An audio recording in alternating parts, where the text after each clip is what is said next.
That's why I got Tim Hardaway number 9. Number 8. Number 8. Number 8. Big up to Tim.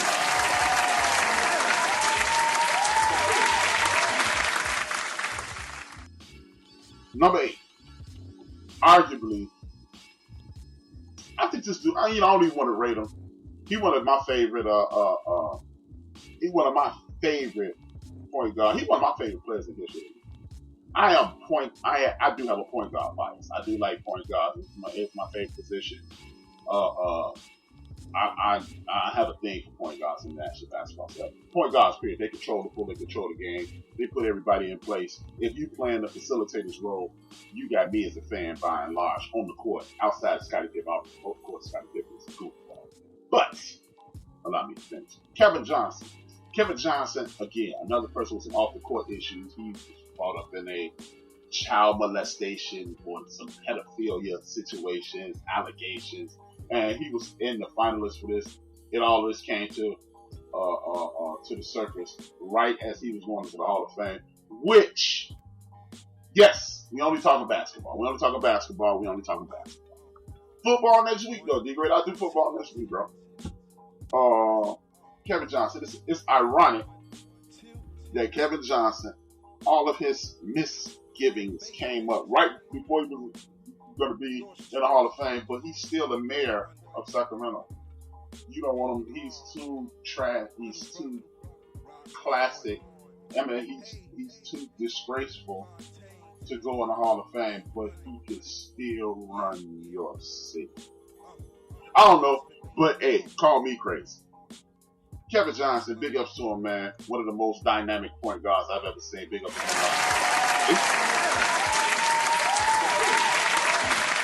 Point guards. Next up, y'all, it's somebody gonna get left off this list, and D-Great just called them. There's some people that got left. No, actually, D-Great, I didn't go. Okay, allow me to make an amendment to my list. People who I saw the entirety of their career. Iceman would be on this list, but I didn't see the entirety of his career. Only saw the very end of his career. But D-Great would be right. But I didn't do anybody from the 70s. I didn't do anybody from the 60s and stuff like that, like Bob and me and things of that nature. Sorry, allow me to qualify that. Shout out to D-Great for correcting me and checking me. Big up to my man D-Great.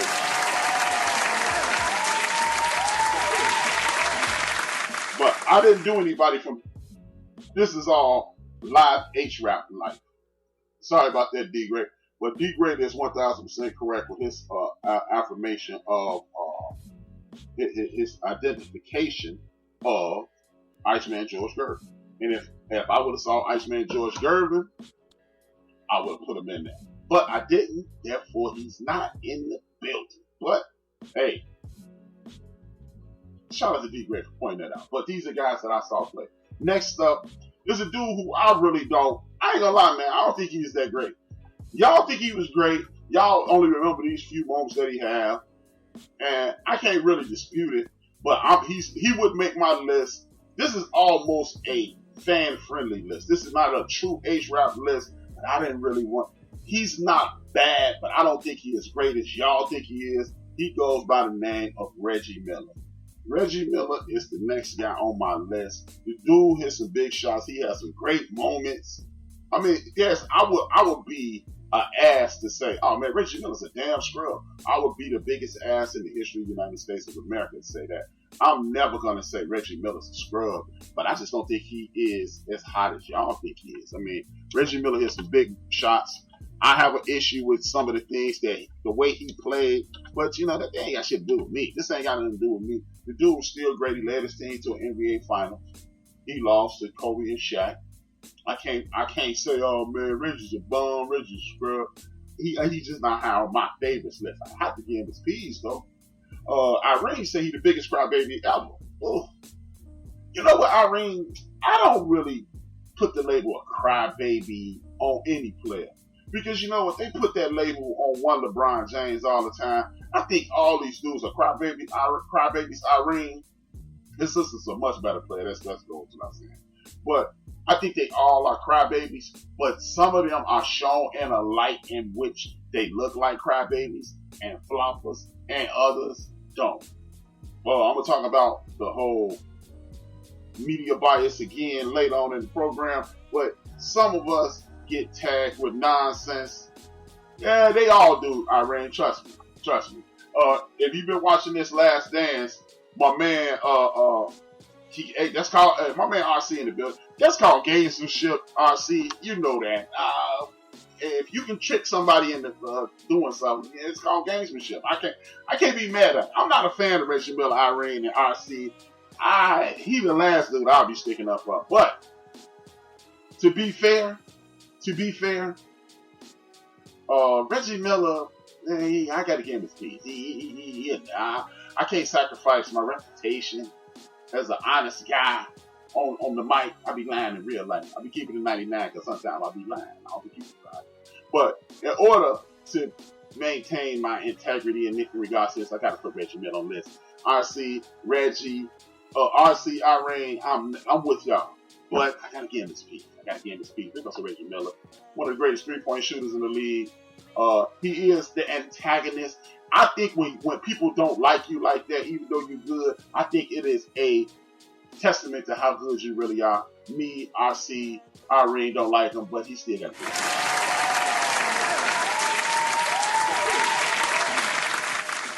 I hope Big Illinois got a seatbelt on the seat. Because Karl Malone is next up, y'all. It's number 6 on my list. Karl Malone is the most overrated player I've ever seen in my life. Y'all can talk about all these points he scored. Y'all can talk about all this and all that. I think Karl Malone is overrated, but you still want to go. When you finish number 2 or 3 and scoring, when you finish number 2 and scoring all time, when you take your team to 2 finals, you go to league MVP twice, it don't make a difference what I think and what I say. Karl Malone is one of the greatest players in the league. But Karl Malone is number 5 on my list. Wait till you see who I have in front of Karl Malone. Big ups to Karl Malone. I gotta give him his piece. I think he a sucker MC. He bust my man head. I'm from Chicago. Y'all know I got a Chicago bite. I told you I got a Chicago bite. He bust my man head 42 sticks. That ain't why he's number 6. He's number 6 because I think he's a limited ball player. He's athletic Charles Oakley, if you ask me. But that's a whole nother conversation. Big ups.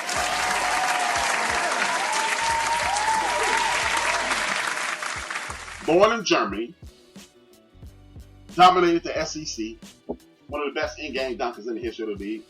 Only player I've ever seen in a Game 7 outplay Larry Joe Bird. He goes by the name of Jacques Dominique Wilkins. Dominique Wilkins is probably the most underrated ball player in my lifetime. Again, these are the only players that I saw their career in its entirety. These are not going back to the 70s, the 60s, the 50s. I can't talk about that because in the 70s, I was not even double digits. I saw games, but I didn't know what the hell was going on. I remember 1976, Dr. J winning, and I didn't know what the hell was going on because Dr. J won. That's all I knew. But Dominique Wilkins, one of the greatest scorers I've ever seen, one of the greatest power dunkers, arguably between his 6 in one hand, half a dozen other, with him and Vince Carter being the best 2 in-game dunkers ever. Big time clutch ball player. Just give it up to Dominique Wilkins, man. Big ups to him. Fun fact. One of the only dudes in Michael Jordan's career, when he played a full season, outscored him, led the league in scoring. Dominique Wilkins. Big ups to him.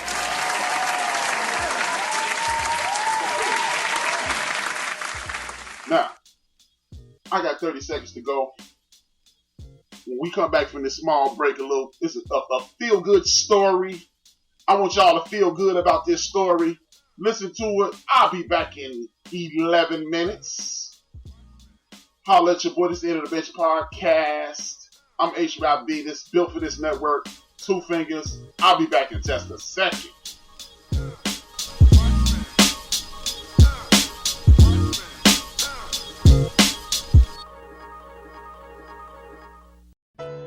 I am Patrick Peterson, cornerback of the Arizona Cardinals and a proud member of the LSU family. Picked off by Peterson at 25.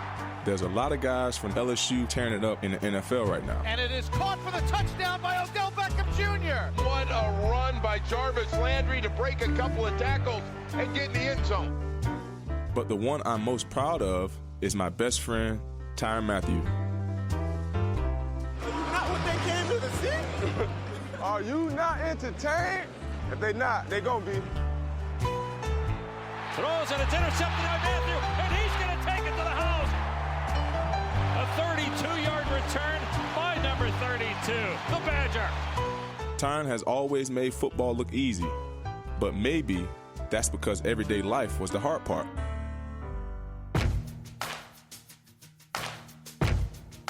I still come back to New Orleans because, this is my home. I feel like it taught me a lot of things, about life. I was basically raised and nurtured by my grandparents. My mother was really young when she had me. My biological father is in prison for murder. My grandfather died, so my grandmother took my older sister, and my family felt like I needed a father figure, so they thought it was best if I moved with my uncle, who was my adopted father. Family decision, I felt like just giving back to also, and just giving love when we can. I just moved with my adopted parents, and their kids were into sports. I'd never been introduced to sports yet, so I was 5 when I scored my first touchdown. It was always fascinating going outside and playing any kind of ball with him, because it's not just football, it's baseball, basketball, anything. He was always excellent at. We were kind of blindsided ourselves because when we first adopted Tyron, none of us knew he had any athletic talent like that. The people out there would say, "Who's that kid?" He was real quiet in high school. Didn't say much. He, just tried to lead by example. He had the heart of a lion.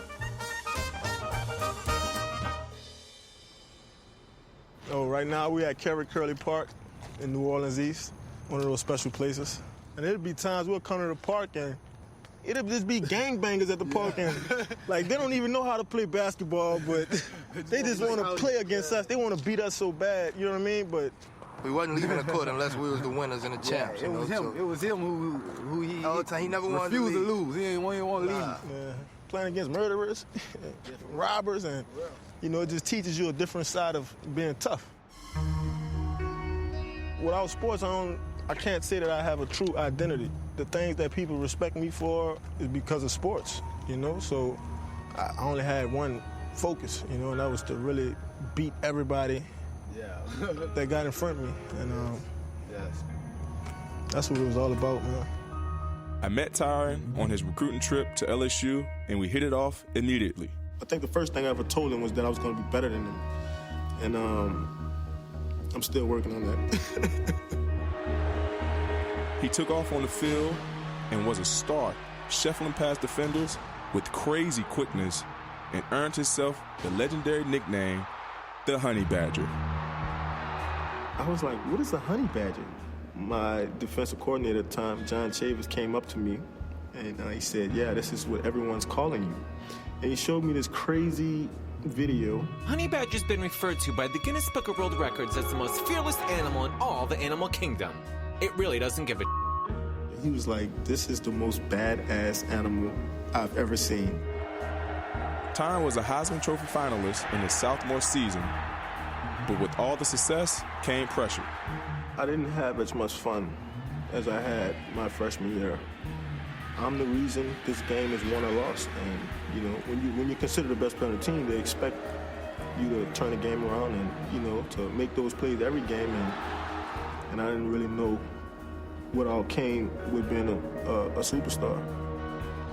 Before training camp started his junior year, Tyron had failed multiple drug tests for marijuana. Tyrann Mathieu is no longer on our team, violated team policies. He didn't want to let me go, and even he's crying and he's tearing up, and it was just just looking at my whole life kind of running away from me. It was devastating. It was embarrassing. It was hurtful, but we needed to get to work. Let's get him back on track. Mm-hmm. Good evening. 4 former LSU football players arrested on drug charges. You're looking at new video of the men being taken away in handcuffs from a Baton Rouge police substation. For Tyrann Mathieu, this is a letdown. He attended rehab, was attempting to rejoin the team. For me, when I went to jail, and this is after everything, this is after losing the national championship and, getting kicked out of school, and I wouldn't say that I would have put a gun to my head, but I didn't want to be the same person that I was. I felt like that life I was living Like, it wasn't sustainable.